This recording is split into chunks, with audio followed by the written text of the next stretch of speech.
Ahora veamos las deceleraciones tardías. Estas deceleraciones sí definitivamente son patológicas, ¿no? Se presentan más o menos 30 segundos después de que inicia la contracción o tras el acné de la contracción. Entonces, la pregunta es, ¿y por qué no son como las anteriores, como los DIF2? ¿Por qué empiezan tardíamente?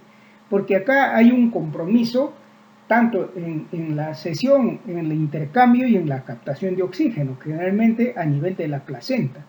Entonces, el bebé en estos casos va a detectar la hipoxia, el cerebro lo detecta a través de sus quimioreceptores y va a desencadenar un incremento de la respuesta vagal.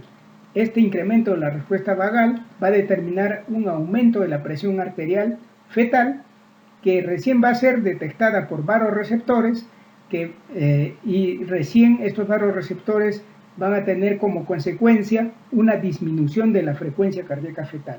Es por eso que empieza después de la contracción, porque todos estos procesos demoran unos segundos en aparecer. ¿Y cuáles son las causas? Como hemos mencionado, fundamentalmente alteración de la perfusión fetal del útero, ya sea en la captación, en transporte del oxígeno. Cuando estas desaceleraciones son más profundas, obviamente nos indica que la hipoxia es mucho más grave. En conclusión, podemos decir que las desaceleraciones tardías tipo 2 siempre son patológicas, siempre implican hipoxia fetal. Acá tenemos un ejemplo para entender mejor cómo es esto de la perfusión útero-placentaria. En primer lugar, tenemos aquí la presión arterial materna y las contracciones uterinas. Vemos en este caso que la presión arterial se ha mantenido, se mantiene constante durante el trabajo de parto. En cambio, las contracciones uterinas se han incrementado, hay una hipertonía, o sea, finalmente han llegado a ser hipertonía. Por más que la presión arterial se ha mantenido normal, vemos que el paso de la sangre a través de las arterias espirales, por la gran contracción que hay por la hipertonía, predomina la presión intramiometrial sobre la presión intraarterial de las arterias espirales, entonces ya no hay paso de sangre al espacio intervelloso y se produce lo que habíamos mencionado en el esquema anterior. En el otro caso tenemos una presión arterial que no se mantiene constante. Aquí la presión arterial en relación a las contracciones uterinas, más bien la presión arterial cae, digamos, por una hemorragia materna, ya sea desprendimiento de placenta, placenta previa, etcétera, por cualquier causa. Y las contracciones uterinas se mantienen. Entonces, al caer la presión arterial se ha producido una hipotensión materna, y por más que las contracciones uterinas son normales, pues la presión intramiometrial está predominando sobre la presión de las arterias espirales y también se está impidiendo el paso. Como ustedes ven acá, en el primer caso, por hipertonía uterina y en el segundo caso por hipotensión materna. Esto es lo que ocurre generalmente en el desprendimiento prematuro de placenta. Tenemos que hay hipertonía, tenemos que hay caída de la presión arterial por hemorragia y tenemos otro factor más. Tenemos el desprendimiento, o sea, la disminución de la superficie de captación de oxígeno, porque al desprenderse la placenta cada vez va disminuyendo la superficie de absorción. Se dice que cuando el desprendimiento supera el 50% de la placenta, ya prácticamente el bebé no va a sobrevivir.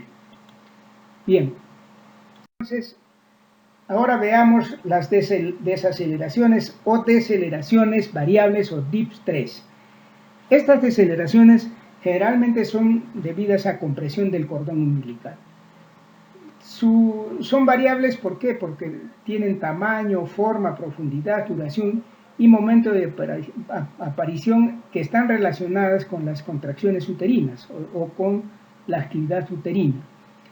También en este tipo de contracciones, este tipo de deceleraciones van van a depender de su severidad, su profundidad va a depender de la severidad de la hipoxia, cuando se interrumpe el flujo por el cordón por mucho tiempo. Y en su fisiopatología son causadas más por cambios en la presión arterial sistémica fetal, que está mediada por vasoreceptores y no por hipoxia. Quiero repetir que al inicio estas deceleraciones no son producidas por hipoxia, sino por cambios en la presión arterial sistémica fetal. ¿Cómo es esto? Veamos en el esquema. En el esquema que ustedes tienen ahí ven el cordón umbilical, ven la presión arterial sistólica fetal, ven la arteria uterina, la vena umbilical, las contracciones uterinas y la frecuencia cardíaca fetal y la morfología de la deceleración tardía. Pues bien, veamos cómo ocurren estos eventos. En primer lugar, tenemos las contracciones uterinas. Cuando inicia la contracción uterina, el cordón umbilical va a ser ocluido. Y el cordón umbilical tiene una vena y dos arterias. La vena, sabemos que trae sangre oxigenada de la placenta hacia el corazón fetal. Y las arterias sacan sangre con poco oxígeno del corazón fetal hacia la placenta. ¿No es cierto? Todos sabemos eso. Entonces, ¿qué pasa cuando se ocluye el cordón umbilical? Obviamente, cuando empieza la contracción, la primera en contraerse va a ser, en comprimirse va a ser la vena, porque tiene menor resistencia que la arteria. Entonces, al comprimirse la vena, ¿qué va a pasar con la presión sistólica fetal? Va a disminuir. ¿Por qué va a disminuir? Porque le está llegando menos sangre al corazón. Al ocluirse la vena, va a haber una disminución en el flujo sanguíneo hacia el corazón, caída de la presión arterial sistólica fetal, y en compensación se produce la primera, acá tenemos la frecuencia cardíaca fetal. De estar la frecuencia cardíaca fetal normal, se va a producir con la compresión venosa la primera aceleración. Esa es entonces la primera aceleración de la morfología de la deceleración variable, es por compresión de la vena. Pues bien, sigue la contracción. Al seguir la contracción, ya como vemos, se comprime la arteria también, la arteria umbilical. ¿Qué hacen las arterias? Las arterias llevan sangre del corazón hacia la placenta. Al llevar sangre del corazón hacia la placenta, al estar ocluida este flujo de sangre, obviamente hay un éxtasis de sangre en el corazón. O sea, hay un aumento de la presión sistólica fetal y en respuesta la frecuencia cardíaca fetal decae. Por eso tenemos esta deceleración marcada, Muy bien. Sigue la contracción uterina. ¿Qué va a pasar cuando la contracción uterina comienza a desaparecer, comienza a disminuir? El primer vaso en recuperarse van a ser las arterias, porque tienen mayor resistencia. Entonces, al recuperarse las arterias, la frecuencia cardíaca fetal tiende a llegar a lo normal, va a llegar definitivamente a lo normal. Pero, como todavía la vena permanece comprimida, entonces va a ocurrir el mismo fenómeno que al inicio. La vena comprimida, cae la presión sistólica fetal y vamos a tener la segunda aceleración. Finalmente, cuando desaparece la contracción, ya vamos a tener la vuelta a la frecuencia cardíaca fetal normal, y así sucesivamente.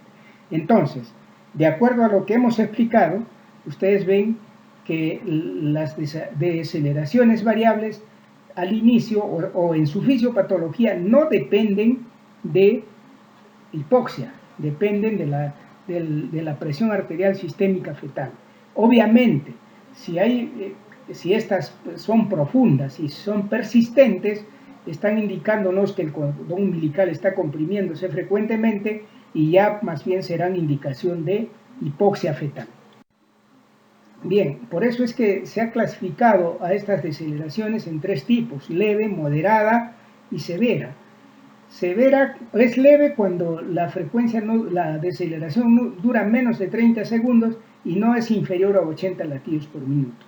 Es moderada cuando es la deceleración es menor de 80 latidos por minuto y severa cuando dura más de 60 segundos y es menor de 70 latidos por minuto. Además, también se hace una categorización de las causas de la compresión del cordón que pueden servirnos para el tratamiento. Por ejemplo, si tenemos deceleraciones variables de aparición precoz, cuando apenas comienza el trabajo de parto, con frecuencia se puede asumir que son causadas por oligoamnios, porque al no haber líquido amniótico, la contracción puede comprimir el cordón contra las paredes del útero y producir esta deceleración. Cuando aparecen tardíamente, cuando la dilatación ya esté en 8 o 9 centímetros, debemos pensar que hay algún problema con el cordón, ya sea una circular de cordón, un estiramiento del mismo porque es pequeño en longitud. Entonces es un problema que tenemos que detectarlo y ver si es posible que el parto vaginal continúe. Hay tipos inusuales de cordón, como el cordón corto, nudos verdaderos, vueltas de cordón, etcétera, que nos van a dar también aceleración y que muchas veces son muy graves. Pero la patología más grave, y es una emergencia, es el prolapso del cordón. Porque el prolapso del cordón sale antes de la presentación y al bajar la cabeza puede comprimirlo y en pocos minutos causar la muerte del feto. Bien, deceleraciones prolongadas. Las deceleraciones prolongadas son aquellas aisladas que duran 90 a 120 segundos. Hay que también distinguir aquellas deceleraciones prolongadas de una frecuencia, de una bradicardia normal. Como hemos dicho, las bradicardias son a veces inocuas para el bebé. ¿Qué puede causarnos de estas deceleraciones prolongadas que son graves? Un prolapso de cordón, por ejemplo, como hemos mencionado anteriormente. Una hiperestimulación, por ejemplo, un mal manejo de oxitocina, ¿no? Que podemos producir una taquicistolia uterina con contracciones muy repetidas e intensas. Una hipotensión tras la anestesia de conducción, generalmente cuando se pone anestesia epidural, cae la presión arterial. Grados severos de desprendimiento placentario, ya lo hemos mencionado en el ejemplo anterior, anestesia paracervical, convulsiones eclápticas y descenso rápido de la cabeza fetal. Bien, ¿cómo interpretamos las variaciones de la frecuencia cardíaca fetal? Las variaciones de la frecuencia cardíaca fetal se han interpretado en 3 categorías. Categoría 1 normal, categoría 2 indeterminado y categoría 3 anormal. La categoría 1 normal es cuando todos los parámetros del monitoreo fetal están dentro del rango de la normalidad. Categoría 2 indeterminado cuando está en un estado intermedio entre lo normal y entre la categoría 3 que es anormal. Acá se evaluará la frecuencia cardíaca fetal, la variabilidad, las aceleraciones y deceleraciones. Y la categoría 3 anormal ya es francamente patológica, con una variabilidad nula, ¿no? Y cualquiera de las siguientes, deceleraciones tardías repetidas, persistentes, o deceleraciones variables también persistentes y un patrón sinusoidal o una deceleración prolongada. Bien, jóvenes, si nosotros somos capaces de entender correctamente este monitoreo fetal intraparto, vamos a tener un recién nacido normal. Yo les agradezco mucho su atención y reitero mis disculpas por todo lo ocurrido el día de ayer. Muchas gracias.